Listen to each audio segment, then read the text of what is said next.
Ang librong inyong nakikita ay ang banal na Biblia at ang libro ng karapatang pangtao.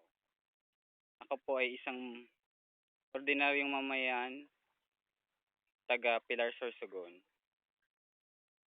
Ako ay isang ako ay ordinaryong mamayan, taga Pilar Sorsogon. Ang aking ina ay isang kasambahay at ang aking ama ay isang mangingisda. Ako ay tapos sa kursong computer programming. Pinangako ang magkatrabaho. Ako man po ay may suliranin ding kinakaharap sa buhay dahil na rin sa kasong sinampa ko sa aking kumpanya na masusi nilang pinapag-aralan. Ako po ay nagpapasalamat sa pamunuan ng Liberty Commercial Center, LCC, dahil sa kanilang pagtugon sa aking reklamo.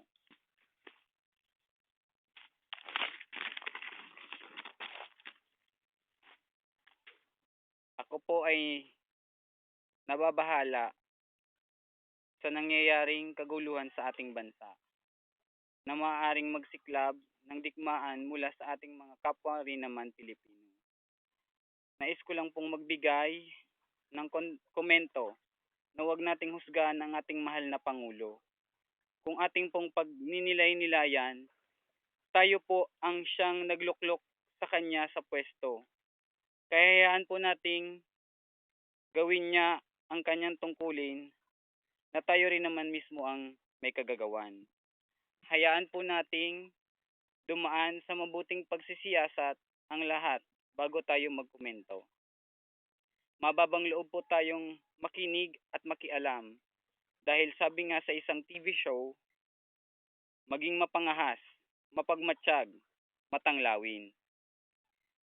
Dahil sa buhay, lamang ang may alam. Aha. Sa mga pamilya na naulila sa panig ng SAP troopers at MLF function or Moro Islamic Revelation Front, lakasan po ninyo ang inyong loob at kumapit po tayo sa Panginoon, kay Yahweh. Kay Yahweh man po o kay Allah. Sabi nga ng ating mahal na Papa, Pope Francis,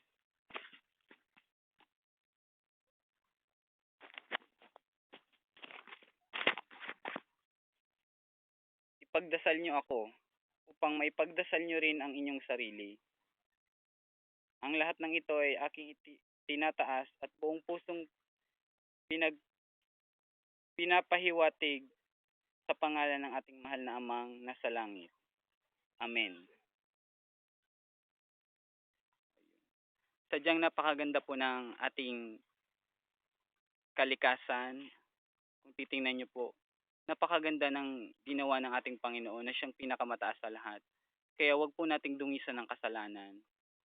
Dahil ang kasalanan ay siyang kapahangawakan natin, nadadalhin natin sa nagbabagang apoy. Maging matuwid po tayo sa lahat ng ating mga ginagawa at iniisip. Kung ating ipagkukumpara, ang Biblia ang naglalaman ng magandang balita ng salita ng Diyos. Kagandahang asal ang pinapahiwatig nito. Samantalang ang Civil Code of the Philippines ang naglalaman ng karapatang pantao. So lahat tayo ay pantay-pantay sa paningin ng Diyos. So dapat din maging pantay-pantay din tayo sa paningin natin sa ating kapwa. Huwag po nating husgahan dahil tayo ay mayroong batas na ginawa ng tao upang magkaroon ng maayos at matiwasay na pamumuhay. Kaya hayaan po nating dumaan tayo sa mahabang proseso. Matuto tayong maghintay at huwag magmadali sapagkat ang buhay na minamadali, madali rin natatapos. Yun lamang po ang aking maikling talumpati.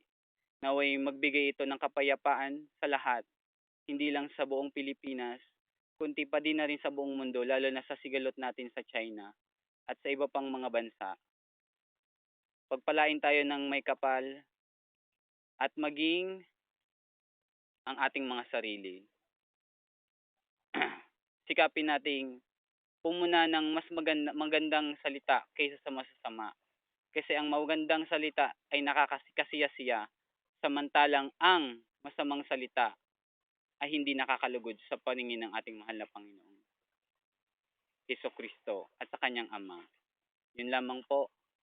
Maraming salamat sa pakikinig at panonood ng maikling talumpati ng isang mamamayang Pilipinong nagmamalasakit sa ating bansa na may pinagmulang maayos na pamilya, tinuruan ng mabuting asal at mabuting gawi. Salamat.